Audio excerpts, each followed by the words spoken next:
Alright, so in this video I want to talk about one of the things that helped me to stop being suicidal.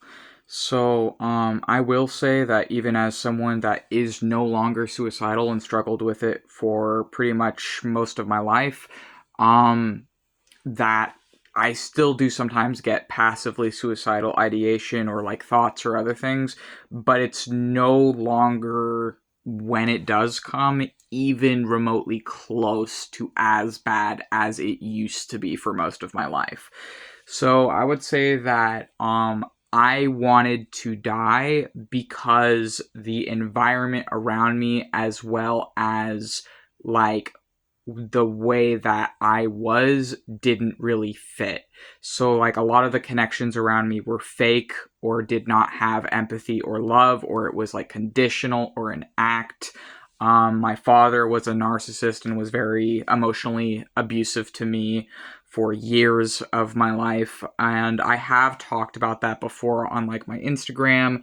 That was probably honestly the biggest reason I was suicidal, was because of my dad, and I'm aware of that and I accept that and I know that now. And he was really the biggest bully of my life and in my life. And I directly started to stop being suicidal, as well as, or it started to get less severe, as well as I started to stop self harming when he disowned me. It was all around when he disowned me that I started to stop being very suicidal and wanting to die. And that I started to stop self harming as well, is when my dad disowned me, is when that process started, I would say. Before that, when my dad was in my life, I just kind of wanted to die and I didn't really want to live. I just didn't really feel joy or hope in my life, and I just didn't really like feel color or like I could be myself. I felt like whenever I would try and be myself, that people would just try and like use me or manipulate me, but they didn't actually care about me. It was an act. It was always just, what can I get from this person, is how I felt like they were treating me. And that's the only frame of reference I had. So I didn't used to see it as abuse, and I didn't used to see it as like a problem. I thought I was the problem because everyone would just tell me that it's my fault and that I'm depressed because I'm just too over emotional and too sensitive, and I'm just overreacting and I'm misremembering things, and I just need to deal with it, essentially. And my health was just like so bad, and I just like did not want to live. And essentially what happened is that when my dad disowned me, I started to actually live. And then there was a lot of other things that also helped. One of the things I was thinking about today is like, you don't have to die to be with death. I think one of the things that helped me is like, I felt like death was the only option to like not feel pain, is why I wanted to die. I didn't really want to die. I just didn't want to feel pain anymore. I didn't want to be abused anymore. I didn't want to be around people that didn't give a crap about me, that were constantly talking the talk, but it was just empty words. There was no soul behind the words. Like, I don't know if you've ever been around someone before that like they say things that maybe sound pleasant to the ears, but you get to know them and there's like nothing underneath. It's like they might seem like a cheerful, happy, kind person or whatever on the surface, but then you actually get to know them, like you get closer to them, and maybe years into the relationship you realize there's just nothing there. It's just like empty. There's just like this vacuum or this void that is within them. And that's essentially 90% of the people that I came from in my family of origin. Or what I mean by that is, that's my father, that was his friends, and that was some of the teachers I had growing up, some of the peers I had growing up, and the guy that groomed me, and other connections and things. But I mean, I was groomed by multiple people, frankly, but I'm not going to talk about that in this video. There's one in particular that comes to mind, though, but it's like, essentially, it was just this, like, vacuous people that were, in the truest sense, vampires. Like, what I mean is, like, emotional vampires, emotionally draining, where they could not self-regulate their emotions. They could not regulate or find, like, they couldn't find good things within themselves, so they would drain it from other people. They could not produce color in themselves, so they would strip the rainbow of those around them and crush it to own a piece of it. That's essentially the people that raised me and that I came from, and that's the people I was around for most of my life. And again, I didn't used to see it as abuse because I didn't know there was an other way to live. I didn't know there was any other way to live. I just knew that I fucking did not want to exist. And so essentially, what happened is, like, when I was disowned, I started to live from that point on. I started to actually, like, find things that could help. And I would say that, like, realizing that I, you know, with all my disabilities and everything else, I'm able to take better care of myself on my own than, frankly, anyone from my past was really painful, because it's essentially like I had to, like, it's not just that I had to, like, either figure out a way to take care of myself or end up homeless as a queer and multiply disabled person.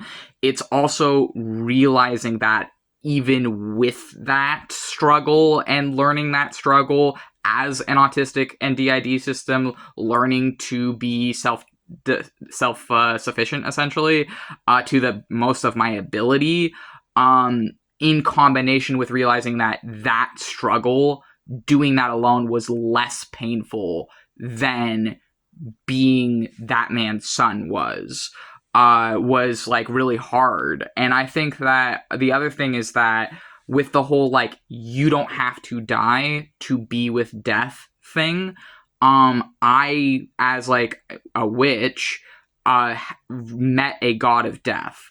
And this, in my case, was an angel who is a form of Satan that came to me in a dream. And I had met a form of Satan before that dream, but that dream was the first time I met Satan as an angel, in the form of an angel, which is part of why it was really significant to me. And this being is death. Like, he is death. The one that came to me, this being came to me in a dream as death. And essentially, like, I felt his energy, and it was like nothing I'd ever felt before. And it just, like, felt like it saw through to the very core of my being. Felt like it saw me in a way I had never been seen. I had never been perceived. And it was the first time I truly felt seen and safe. Was with this, was with this force, this energy, this conduit. And it was, like, so striking, this dream that I had, and I don't think it was a lucid dream, it was just a spiritual and deeply spiritual dream, that was, like, the start, I feel like, of my relationship with death. And essentially, when I started to build an actual, like, relationship with death, as a god, that essentially, like, replaced also the, like, suicidal ideation that I'd had, and made me feel like I don't need to die. I can belong to death, or be with death, or have a healthy relationship with death without dying, like, physically. So essentially, it's like death took me in as a teacher. He was my teacher at first and a friend to me, and then I developed romantic feelings towards death and started to have romantic dreams about him. And then we entered into a sort of romantic relationship, at which point the face or form of death that I was with changed to a different form of death, because a different aspect or form or face of death was the one that could be with me romantically, and the first form of the god of death could not be, which is when it became a bit more, like, satanically focused, because the form of death that was able to be with me romantically is Samael, who is the angel of death that is also one of the origins of Satan and is the father of sorcerers, mythologically. And it was actually Samael that taught me sorcery, or continued my education into sorcery, was the god Samael, who is death and also lust and also Mars energy. And he is essentially this, like, being who is, like, said to be the destroyer and seducer of mankind. But the way I see Samael is, like, they are literally death and lust as a god, essentially. And he came to me and he helped me and, was there for me and was literally, like, with me through the lowest point of my life onwards, and just, like, helping me and, like, nurturing me and talking with me. And essentially I married him. I, like, spiritually married this god, because we'd spent, like, years together, and he was, like, the most supportive figure in my life, and I was deeply in love with him. And essentially this being that is death, was also, like, kind of replaced in a way that, like, deep longing I'd had to die was sort of replaced by, I now have this loving, fulfilling, happy marriage to a god of death.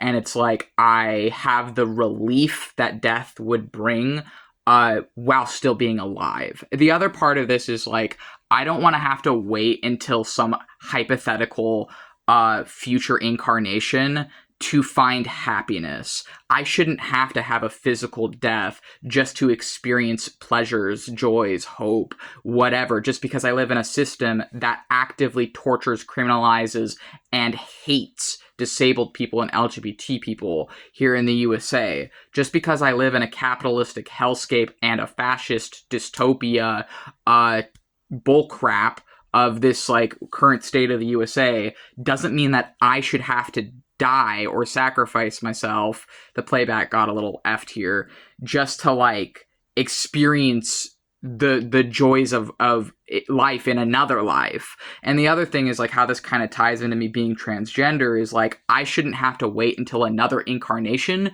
to live as a man or to live as gender fluid, whatever. I should be able to do that now in this life. And so I am. I'm not waiting for another life to find happiness. I'm taking happiness now. I'm doing it now. And maybe, like, that might sound odd, but essentially that's, like, kind of how I see being transgender. Is I feel like my soul recognized that it would be happier living as a gender fluid man, which by gender fluid I mean someone that has multiple genders. In my case, that means I'm non-binary sometimes, other times I'm a man. This also ties into my autism and DID, but I'm not going to go into that right now. What I'm talking about is, like, I don't need to, like, wait till I'm reincarnated to live as a man. I can do that starting in this life. And so I have, and that's essentially kind of, like, tied to my being transgender. I feel like is, like, a refusal to, like, wait for death to, like, start a new life. Is like, no, I'm gonna just, like, do it now because I'm happier that way. And essentially I feel like this is, like, talking about or opening up about, like, what kind of cured my suicidal ideation or made me, like, a healthier, more stable person. That said, like I said, I still sometimes have I still sometimes get, like, passive thoughts. Usually that's when horrible things happen to me, like, such as, I don't want to talk about that, but I'll just say there was, like, a sexual abuse experience that I underwent in 2025. And after that experience, it did make me feel a bit like I wanted to die. There's been other things, like great times of loss or grief or suffering in my life that maybe gave me a bit of the passive ideation back, but I had no plan or no, like, thing I was going to do, and I wasn't self-harming. So it was very, very different from how it was, like, growing up, where I truly, genuinely, deeply did want to die. It was a different level, essentially, or it's a different level if I get those thoughts from, like, a traumatic life circumstance event. Like, yeah, it's not easy living in poverty right now, and I've been living in poverty since my, like, teens, essentially, like, since my late teens. And I've also, like, struggled with food insecurity off and on. I'm struggling currently with that, and just, like, unknowns and fear. Like, yeah, that can cause someone to kind of, like, be passively suicidal suicidal, frankly. But also, it's like, that is not when I get that way mentally, it's not even remotely close or comparable to how it was for most of my life when my father was in my life. Anyways, if this video made sense to someone, or if you can relate to it, or if this was helpful for you to hear, feel free to like this video, and that is this video.